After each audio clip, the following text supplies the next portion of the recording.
Baik, bismillahirrahmanirrahim. Assalamualaikum warahmatullahi wabarakatuh. Alhamdulillahirabbil alamin wa bihi nasta'in ala umurid dunya waddin wassalatu wassalamu ala nabiyyina Muhammadin wa ala alihi wa ashabi ajmain, amma ba'd.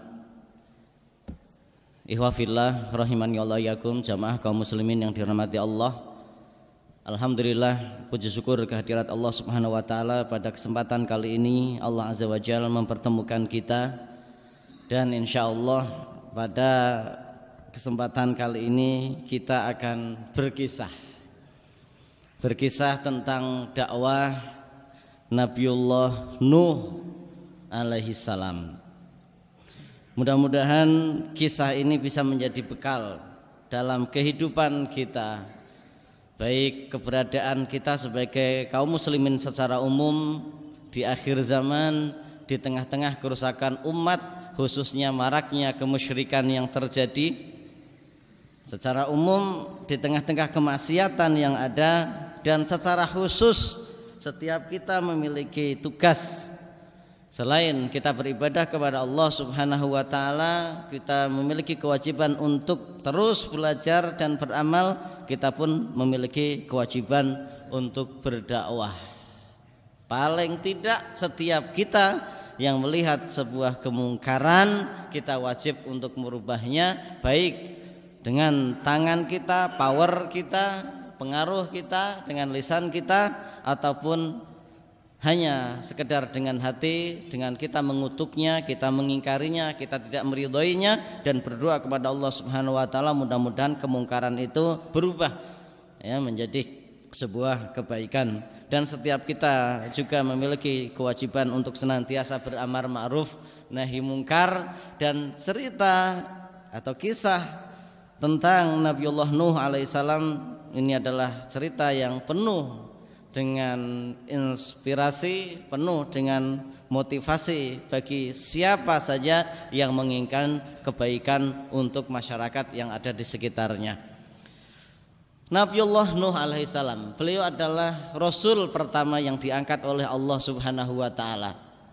Setelah sekian lama manusia ada dalam kebangkitan, ada dalam tauhid, ada dalam syariat Allah Subhanahu wa taala, mulai yang dibawa oleh Nabiullah Adam alaihissalam, dan semua itu tentunya berkat dari kegigihan para ulama dan kegigihan para dai yang ada di umat keturunan Nabiullah Adam alaihissalam.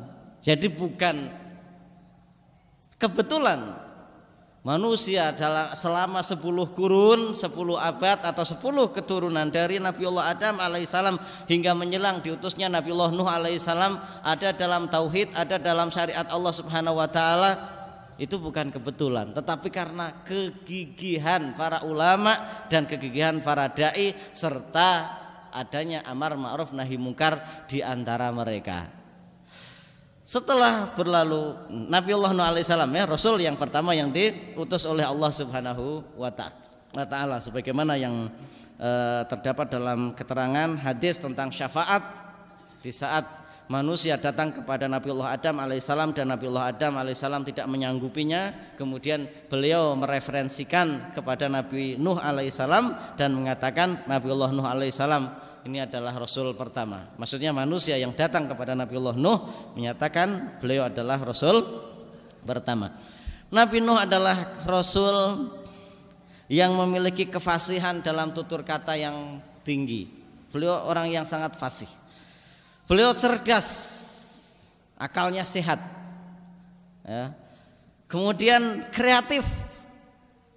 Kita tahu beliau di dalam berdakwah tidak mengenal lelah, tidak mengenal siang, tidak mengenal malam, tidak yang sembunyi-sembunyi, juga tidak yang terang-terangan. Semuanya dilakukan oleh beliau. Dan tentunya jangan sampai kita berpikir bahwa ketika beliau berdakwah siang malam, berdakwah terang-terangan dan sembunyi-sembunyi itu cukup sederhana. Ya, terang-terangan kemudian sembunyi-sembunyi, siang dan malam. Bukan demikian.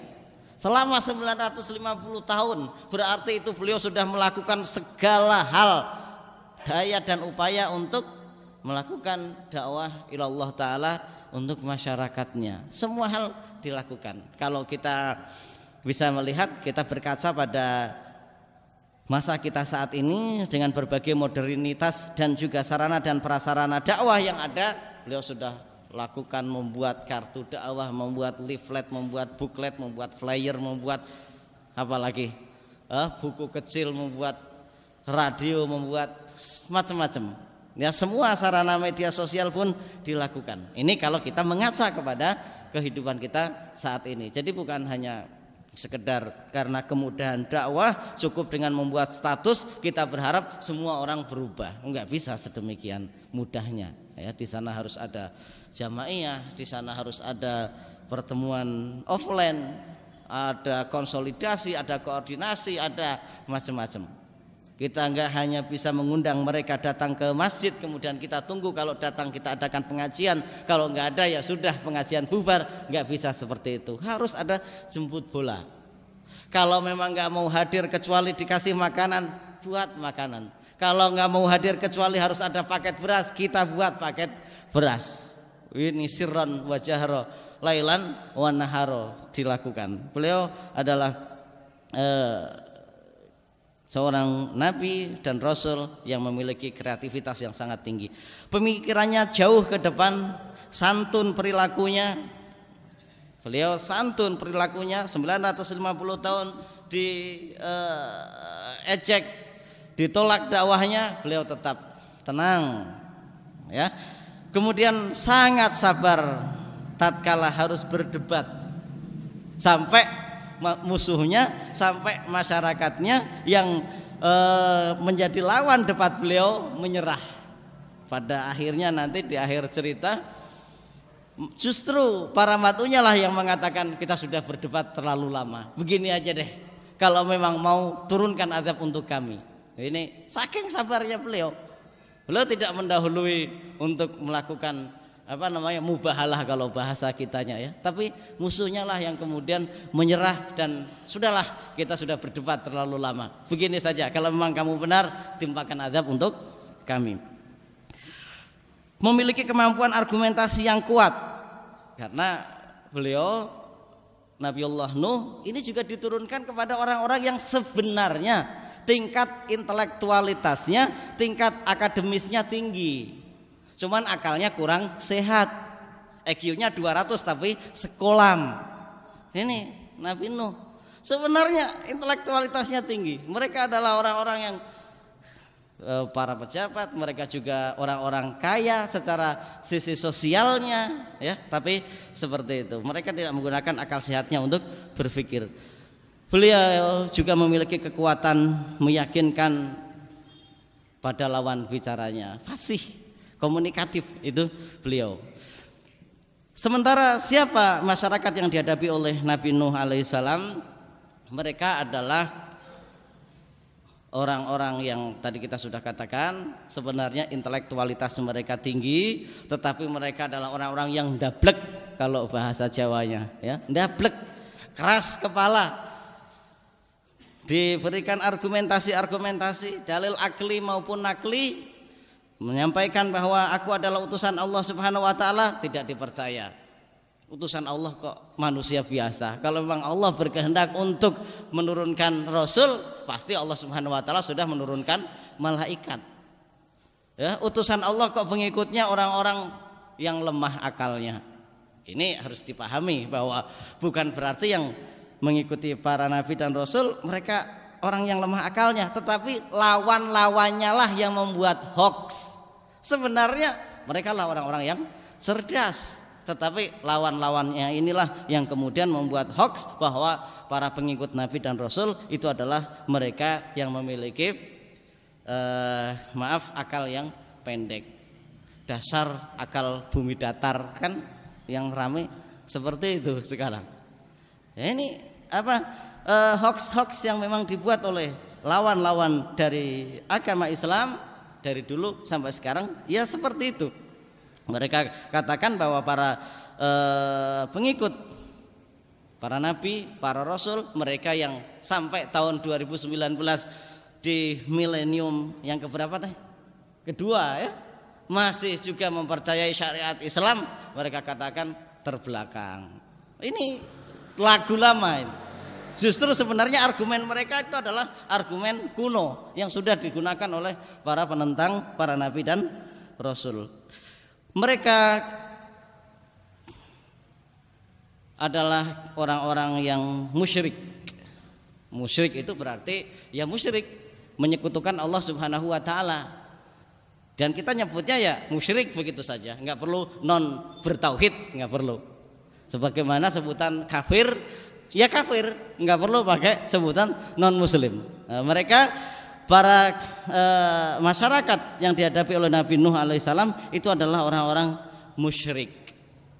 Tentunya kita bisa sedikit bedakan antara kemusyrikan yang ada di zaman Nabi Nuh alaihissalam dengan kemusyrikan yang sekarang. Kemusyrikan yang sekarang lebih kompleks. Kalau kemusyrikan zaman Nabi Nuh alaihissalam ini adalah kemusyrikan yang diakibatkan terhadap pengagungan kepada para tokoh agamawan ya, mereka para ulama di saat itu, kemudian mereka kultuskan dan pada akhirnya mereka sembah. Kalau di saat ini di kita ini lebih kompleks, ada yang semacam itu, ada yang dari awal memang itu warisan Hindu dan Buddha. Ada senjata-senjata, kemudian ada benda-benda, ada tokoh-tokoh fiktif yang dibuat seperti ada Nyi Roro Kidul, ada Dewi Sri, ada Sing Bawareksa gunung apa, Sing Bawareksa laut apa, itu di negeri kita lebih kompleks. Dan terkadang memang orang-orang yang semacam itu aneh ya. Bagi orang yang menggunakan akal sehatnya nggak logis. Masa iya dengan memasang foto di masjid-masjid, masang foto-foto di rumah-rumah, itu kita hatinya akan kemudian ada rasa haibah terhadap foto tersebut atau haibah terhadap kuburan tersebut. Nyatanya mereka yang awam, yang tidak tahu alang ujurnya dari awal kenapa kuburan itu dibangun, kenapa kita ziarah ke kubur orang-orang tertentu, nyatanya di kemudian hari, di generasi ke generasi yang awalnya kenapa ini dibangun sedemikian rupa kubur para wali ya, kalau dan para ulama ini untuk menghormati mereka. Masa kuburannya sama dengan orang yang lain sih ya, sekarang kita buat seperti ini biar lebih terhormat, padahal sama kalau sudah mati seharusnya. Kemudian yang kedua alasannya ya kita datang ke sini ziarah bukan untuk apa-apa, kita mendoakan saja. Dan pada akhirnya orang yang awam yang tidak mengerti tentang usul syariah, tidak tahu usul agama, mereka datang, dikira mereka melihat para tokoh-tokohnya, walaupun boleh jadi tokoh-tokohnya datang ke sana hanya untuk mendoakan, mereka yang awam datang untuk mencari keberkahan dan bukan mendoakan tapi berdoa kepada kuburan. Ini real. Ya, dan seperti itu juga sebenarnya yang terjadi di zaman Nabiullah Nuh alaihissalam. Awalnya dengan kematian para ulamanya mereka menangis histeris, merasa kehilangan. Akhirnya datang iblis berwujud manusia, menawarkan bagaimana supaya agar kalian tenang, agar kalian juga tetap bisa mengenang, kita buatkan patung. Dibuatlah patung di tempat di mana para ulama tersebut biasa berdoa. Setelah itu berhasil, kemudian iblis berwujud kembali mewujudkan diri sebagai manusia dan menawarkan bagaimana agar kalian bisa mengenang ini di setiap tempat, di rumah-rumah kalian saya buatkan patung-patung untuk kalian semuanya, untuk kalian bisa pasang di rumah kalian masing-masing. Iya, akhirnya dibuatkan di rumah-rumah masing-masing. Ya. Di awal, di tahun pertama, di kurun pertama, mereka hanya mengenang kesolihan untuk agar mereka gigih beribadah kepada Allah Subhanahu wa taala sebagaimana orang-orang solih itu gigih beribadah. Pada akhirnya tahun demi tahun, dari generasi ke generasi, mereka menyangka bahwa dulu ini dibuat untuk beribadah. Akhirnya patung-patung tersebut baik yang ada di tempat ibadah mereka maupun yang ada di rumah mereka dijadikan sebagai sesembahan. Sebagaimana yang sekarang terjadi juga demikian. mulai dari membangun kuburannya, kemudian berdoa kepada Allah Subhanahu wa taala, di sampingnya dijadikan sebagai wasilah, di kemudian hari akhirnya berdoa kepada yang ada di dalam kuburan. Awalnya hanya memajang fotonya, hanya sekedar untuk kenang-kenangan di rumah. Kemudian pada akhirnya punya keyakinan foto itu pun memiliki haibah, kehebatan tertentu. Dipajang di rumah-rumah untuk menolak bala, dan terkadang ada rasa gimana gitu ketika ada di hadapan foto-foto itu. Masa sih Pak Ustadz bisa sampai sebegitunya? Ya, boleh jadi kalau kita tanya tidak pernah mengakuinya, tapi yang jelas itu ada di dalam hatinya. Dan ini jangan sampai terjadi di antara kita yang sudah paham tentang hal demikian, melakukan langkah-langkah menuju kesyirikan. Kemudian iwafillah rahimani Allah wa yakum, Nabi Allah Nuh alaihissalam melihat yang demikian, karena ini merupakan kemusyrikan pertama yang terjadi di muka bumi, maka Allah Subhanahu wa taala turunkan Nabi Allah Nuh dan angkat Nabi Allah Nuh alaihissalam sebagai rasul, dan Allah Subhanahu wa taala memerintahkan kepada Nabi Allah Nuh untuk mengingatkan kaumnya. Laqad arsalna Nuhan ila qaumihi faqala ya qaumi ibudullaha ma lakum min ilahin ghairuh inni akhafu alaikum adzaba yaumin azim. Nabi Allah Nuh alaihissalam diutus oleh Allah Subhanahu wa taala kepada kaumnya untuk menyeru, ya qaumi, wahai kaumku, wahai masyarakatku, ubudullah, beribadahlah kepada Allah Subhanahu wa taala, ma lakum min ilahin ghairuh, dialah Tuhan satu-satunya, tidak ada Tuhan selainnya. Inni akhafu alaikum adzaba yaumin azim, sesungguhnya aku takut kalau sampai azab Allah Subhanahu wa taala turun kepada kalian. Ini tugas para nabi dan rasul, dan tugas para pewaris nabi dan rasul, mengingatkan umatnya dari semua keburukan, khususnya keburukan kemusyrikan, menyekutukan Allah Subhanahu wa taala dengan zat lain. Untuk apa? Agar umatnya mendapatkan rahmat Allah Subhanahu wa taala, umatnya terhindar dari azab Allah Subhanahu wa taala. Jadi asal dari dakwah itu adalah kasih sayang. Makanya berbagai kesulitan, berbagai kerumitan, berbagai celaan yang ditimpa oleh seorang dai harus ditahan. Jangan sampai keluar kata-kata sumpah serapah untuk nyumpahin masyarakatnya, karena para dai adalah orang yang dekat dengan Allah Subhanahu wa taala.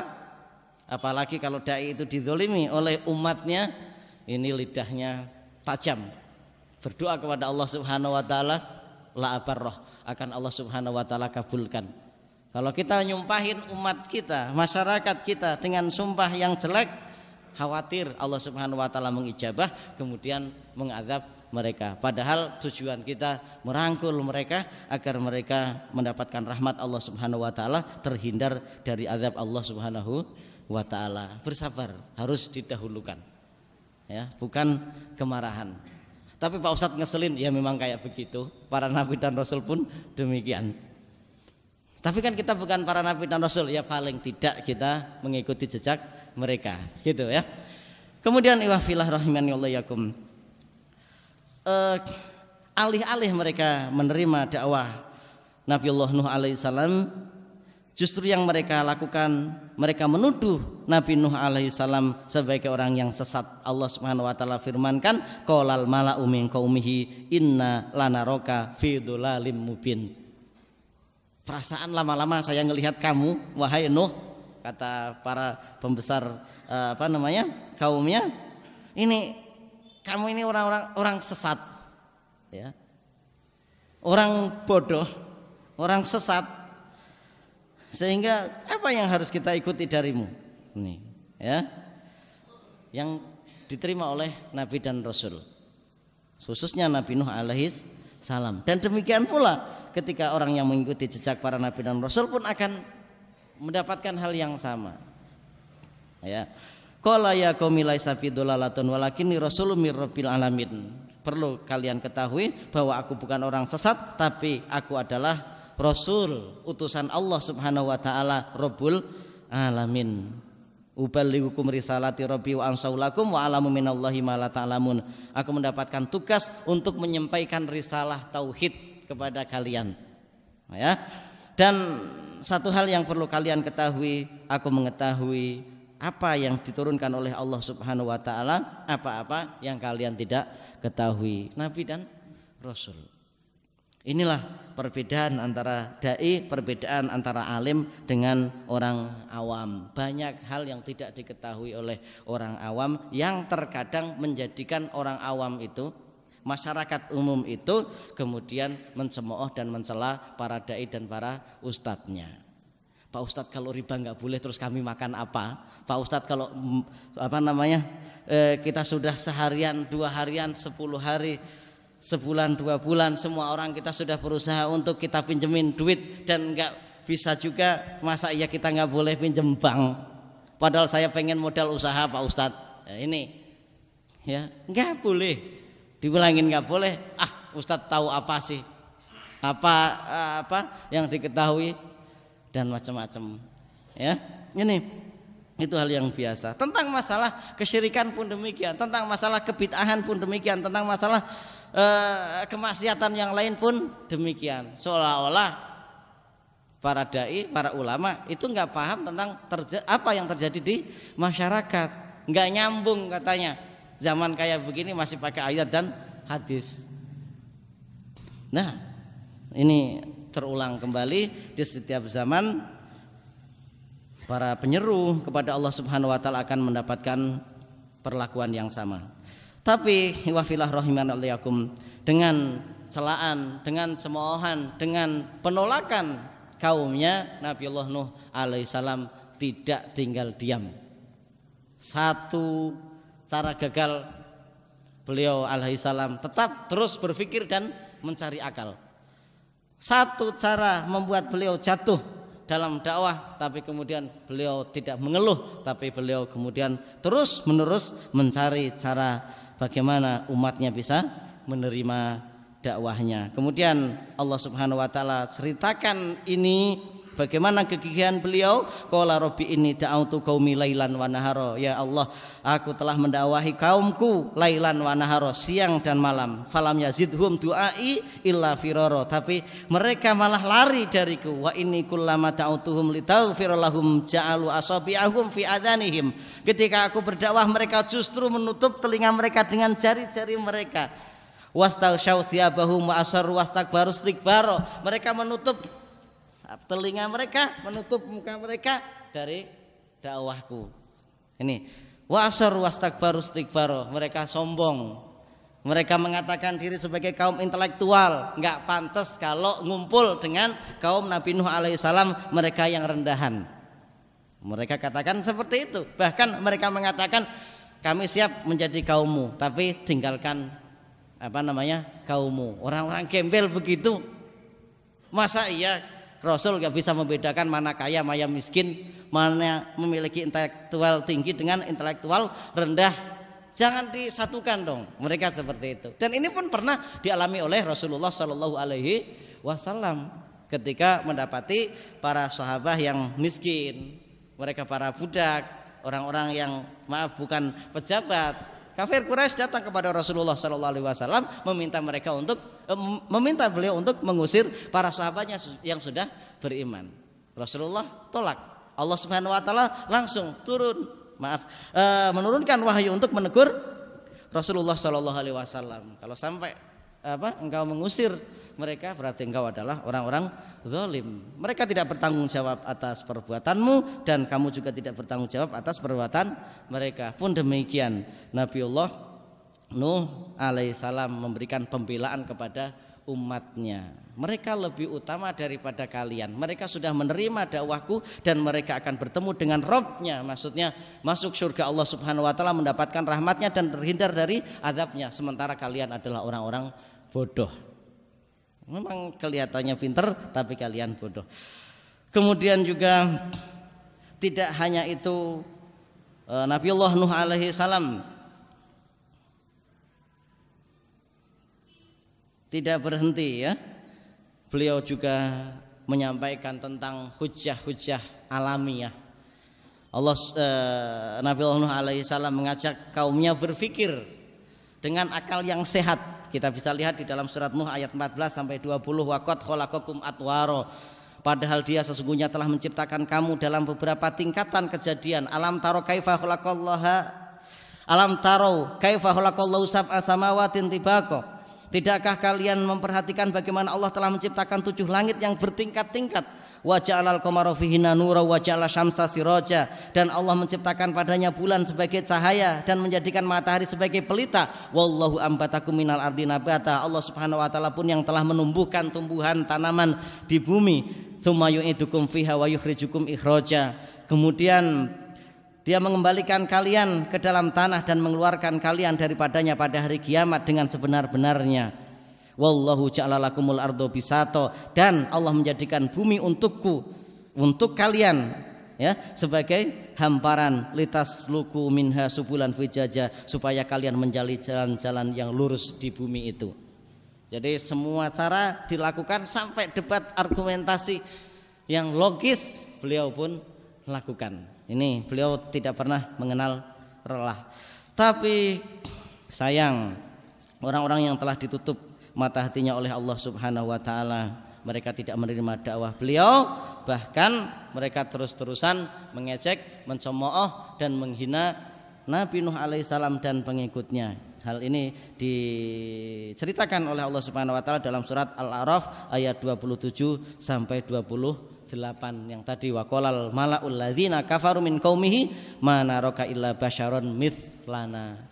Aku melihat kamu biasa-biasa aja, manusia seperti kita, kamu bukan malaikat. Kalau memang Allah berkehendak pasti sudah mengutus para malaikat. Pun demikian, kita lihat pengikutmu pun demikian, para gembel, para budak, para orang-orang rendah ekonomi, miskin. Ini itu yang diterima oleh Nabi Nuh alaihissalam dari kaumnya. Tapi Nabi Nuh alaihissalam tetap membanggakan umat yang telah mengikutinya, walaupun oleh musuh-musuhnya, musuh Allah Subhanahu wa taala, musuh Islam, mengatakan mereka adalah orang-orang rendahan.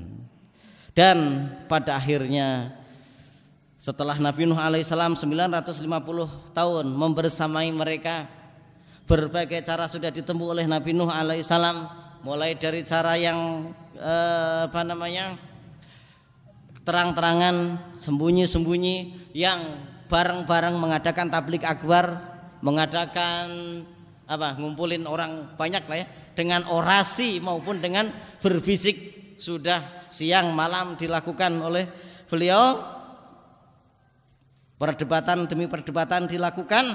Pada akhirnya umatnya pun menyerah dan mengatakan sebagaimana yang Allah Subhanahu wa taala ceritakan dalam surat Yunus ayat 32, qalu ya nuhu qad jadaltana fa aktsarta jidalana fa'tina bima ta'iduna in kunta minas shadiqin.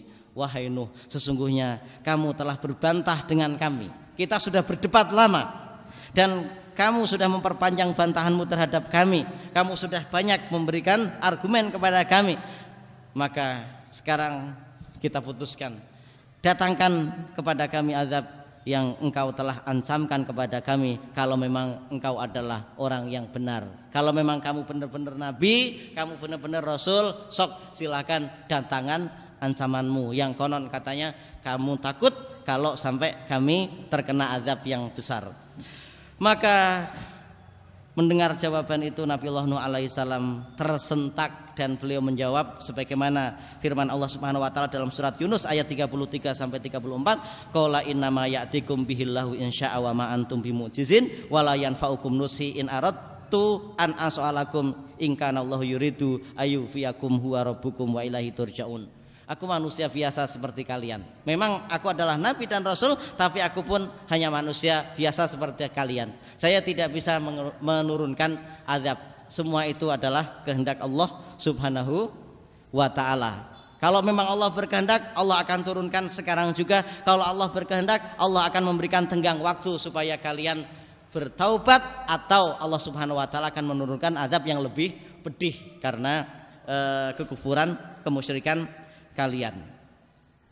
Tapi pada akhirnya setelah itu Nabiullah Nuh alaihissalam mengadukan kepada Allah Subhanahu wa taala sebagaimana yang ada dalam surat Asy-Syu'ara ayat 117 118, qala rabbi inna qaumi kadzabun faftah baini wa bainahum fathan wa najini wa man ma'iya minal mu'minin. Ya Allah, kaumku telah mendustakan aku, maka berilah keputuskan antara aku dengan mereka. Jadi ketika Nabi Nuh sudah bersabar selama 950 tahun dengan berbagai cara yang lembut sudah dilakukan, tetapi kaumnya malah justru meminta ditimpakan azab oleh Allah Subhanahu wa taala, maka pada akhirnya Nabi Nuh alaihissalam adukan ini kepada Allah Subhanahu wa taala sebagaimana tadi sudah kita sampaikan ayatnya. Dan juga terdapat pula di dalam surat Nuh ayat 26 27, wa qala nuhun rabbi la tadzar alal ardi minal kafirina dayyara innaka intadzarhum yudillu ibadaka wala yalidu illa fajiron kafaro. Ya Tuhanku, janganlah engkau biarkan seorang pun di antara orang-orang kafir itu tinggal di atas bumi. Sesungguhnya jika engkau biarkan mereka tinggal, niscaya mereka akan menyesatkan hamba-hambamu, dan mereka tidak akan melahirkan selain anak yang berbuat maksiat lagi sangat kafir. Ini lanjutan dari aduan Allah Subhanahu wa taala, ya Allah, kaumku telah mendustakanku dan buatlah keputusan antara aku dengan mereka. Toh mereka sudah menantang aku untuk menimpakan azab yang pernah aku ancamkan, dan jangan sisakan mereka. Ya, dan ini doa yang pamungkas tentunya dari Nabi dan Rasul, sebagaimana Rasulullah pun pernah mengucapkan doa pamungkas dalam perang Badar, yaitu kalau sampai ini pasukan sekelompok ini kalah, saya khawatir tidak ada yang menyembahmu setelah ini. Tapi ini enggak harus dibaca sekarang ya, dan sebagai seorang dai harus tetap bersabar. Kalau anak kemarin sudah pernah ada yang membaca doa Rasul saat perang Badar, ini jangan dibaca dulu ya, ini sangat dahsyat kalau sampai Allah Subhanahu wa taala ijabah. Setelah itu Allah Subhanahu wa taala mengijabah doa Nabi Nuh alaihissalam, dan Allah Subhanahu wa taala memerintahkan wasna'il fulka bi ayunina wa wahyina wala tukhatibni fil ladzina dzalamu innahum mughraqun. Dan buatlah bahtera itu dengan pengawasan dan petunjuk wahyu kami, dan janganlah kamu bicarakan dengan aku tentang orang-orang yang zalim itu, sesungguhnya mereka itu akan ditenggelamkan. Baik, ajuanmu diterima. Setelah ini jangan pedulikan mereka lagi, dalam artian jangan ada belas kasihan kepada mereka, jangan ditarik kembali doa yang sudah diucapkan. Jangan sampai kemudian karena melihat mereka tersiksa kemudian engkau ada belas kasihan dan menarik doamu, mereka akan ditenggelamkan. Ini janji Allah Subhanahu wa taala, dan ini merupakan jaminan Allah Subhanahu wa taala kepada para dai-nya, mereka yang dizalimi oleh kaumnya. Kemudian di dalam surat Al-Mu'minun juga diterangkan, lalu kami wahyukan kepadanya, buatlah bahtera di bawah penilikan dan petunjuk kami, maka apabila perintah kami telah datang dan tanur telah memancarkan air, maka masukkanlah ke dalam bahtera itu sepasang dari tiap-tiap jenis dan juga keluargamu, kecuali orang yang telah lebih dahulu ditetapkan akan ditimpa azab di antara mereka, dan janganlah kamu bicara dengan aku tentang orang-orang yang zalim, karena sesungguhnya mereka itu akan ditenggelamkan.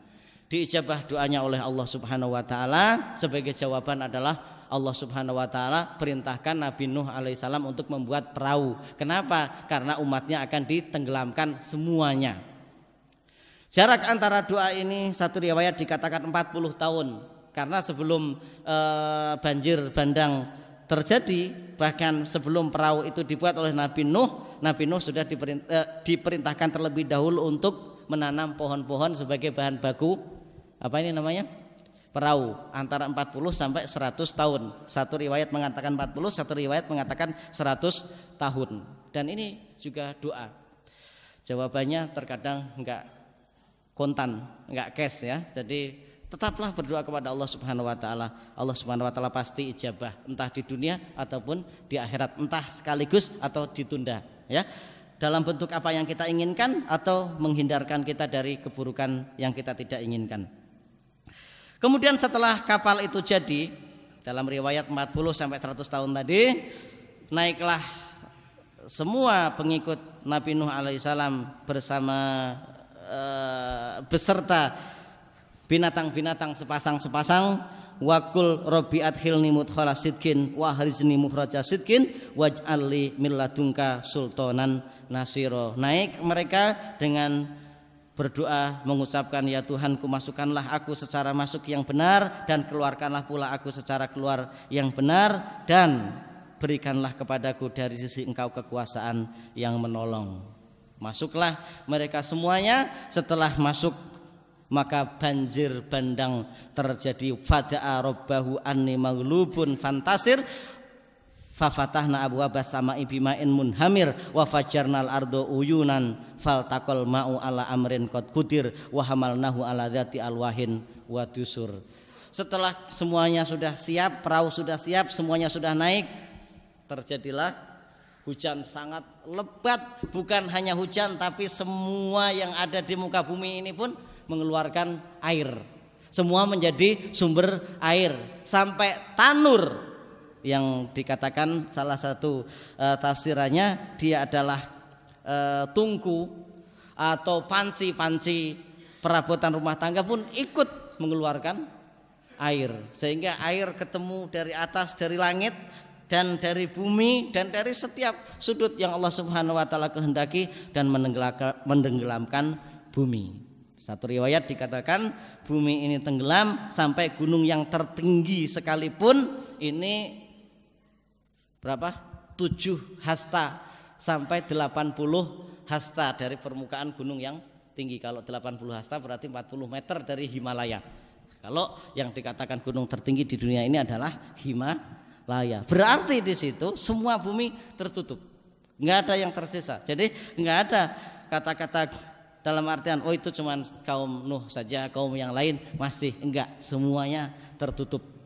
Ini tidak peduli mau bumi bulat atau datar, yang jelas saat itu semua permukaan bumi termasuk gunung tertinggi tenggelam. 80 hasta, 40 meteran dari Himalaya. Kalau kita katakan Himalaya adalah gunung tertinggi di dunia.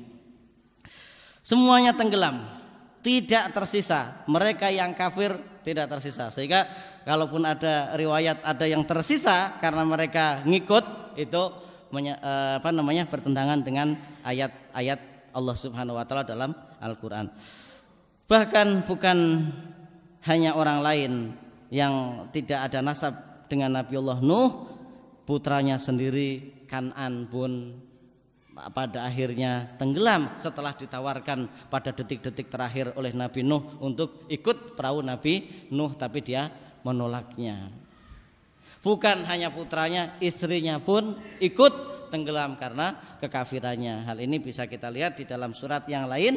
Allah Subhanahu wa taala mencontohkan salah satunya adalah istri Nabiullah Nuh alaihissalam. Ini juga bisa menjadi pelajaran bagi kita sebagai seorang dai. Terkadang kita diuji dengan keluarga kita sendiri, entah orang tua kita, kemudian paman kita, saudara kita, anak kita bahkan mungkin. Tapi bukan berarti kita berhenti dari dakwah. Kemudian malu, kalau harus dakwah anak saya begini. Itu ujian tersendiri buat kita. Ya, di satu sisi juga jangan kemudian kita membanggakan diri karena orang tua kita adalah dai. Kemudian kita nanti tinggal swarga nunut begitu saja. Enggak bisa. Nggak bisa swarga nunut neraka katut ya. Tetapi semua wa'an laisa lil insani illa masa'a, masing-masing amal perbuatannya yang akan menyelamatkan atau membuat dia ada dalam azab. Kemudian iwafillah romian yakum, setelah 150 hari lamanya dalam satu riwayat, di satu riwayat malah sampai berbulan-bulan perahu ada di perairan, maka surutlah banjir tersebut, binasalah seluruh orang-orang zalim, dan selamatlah Nabiullah Nuh alaihissalam dan kaumnya untuk menjalani kehidupan baru dalam dunia, sebuah kehidupan yang penuh dengan tauhid dan syariat Allah Subhanahu wa taala. Hal ini diceritakan oleh Allah dalam surat Hud ayat 44. Setelah semuanya tenggelam, tidak ada yang tersisa dari orang-orang zalim dan kafir. Wakila ya ardu bla'i ma'aki wa yasamau akli wa yudul ma'u wa qudiyal amru wastawat alal judi wakila budal lil qaumiz zalimin. Dan difirmankan, wahai bumi, telanlah airmu, dan wahai langit, berhentilah hujanmu, dan air pun disurutkan, perintah pun diselesaikan, dan bahtera itu pun berlabuh di atas bukit judi, dan dikatakan binasalah orang-orang yang zalim. Ini ayat yang menceritakan tentang surutnya air banjir topan yang terjadi di Nabiullah Nuh alaihissalam, sehingga ada sebagian orang yang membaca ini ketika hujan turun tidak berhenti-henti dibacakan wakila ya ardu bla'i ma'aki wa yasamu akli. Ya, ini saking dahsyatnya banjir saat itu. Nabiullah Nuh dan umatnya kemudian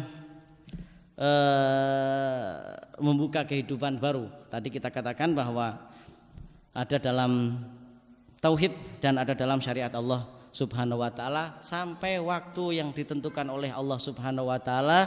Berjalan waktu, kemudian juga terjadi lagi gelombang keterpurukan yang pada akhirnya kemudian Allah Subhanahu wa taala mengutus seorang nabi dan rasul untuk membangkitkan mereka kembali. Kemudian di suatu saat terjadi keterpurukan lagi, dan demikianlah terus menerus sebagai ujian bagi manusia. Dan inilah ketentuan Allah Subhanahu wa taala atas kehendak dan kemaha bijaksanaan Allah Subhanahu wa taala. Dan kita tidak boleh berhenti dan diam di mana di sana ada kesempatan dan di mana di sana ada keterpurukan. Kita harus tampil bangkit sebagai pelopor kebangkitan dan bersabar di dalam menjalani kehidupan dakwah sebagaimana para nabi dan rasul menjalani kehidupan dakwah. Allah Subhanahu wa taala sudah menjamin keselamatan kita baik di dunia maupun di akhirat. Ya, tidak ada yang membuat kita rugi atas kezaliman orang yang zalim, kekafiran orang yang kafir, dan kemusyrikan orang yang musyrik. Tetapi di saat kita bersabar untuk menjalani jalan dakwah ini, Allah Subhanahu wa taala akan angkat derajat kita di sisinya. Ya, dan mudah-mudahan Allah Subhanahu wa taala memberikan kesuksesan atas dakwah kita, dan kita harus terus berkreativitas untuk melakukan perbaikan untuk umat kita. Mudah-mudahan pada akhirnya negeri ini menjadi sebuah negeri yang baldatun thayyibatun wa rabbun ghafur. Demikian yang dapat Ana sampaikan. Tentunya cerita ini jauh dari yang seharusnya karena keterbatasan yang menceritakan, dan hikmah yang bisa kita petik sangat jauh sekali lebih dalam yang seharusnya bisa kita petik. Untuk itu baca kembali, lihat kembali, jangan hanya sekedar mendengarkan untuk diri sendiri, tetapi dibaca kemudian diperdengarkan. Faksusil kososo, ceritakan kisah-kisah yang ada di dalam Al-Quran supaya menjadi pelajaran. Demikian, wassallallahu nabiyina Muhammadin wa ala ali Muhammad. Assalamualaikum warahmatullahi wabarakatuh.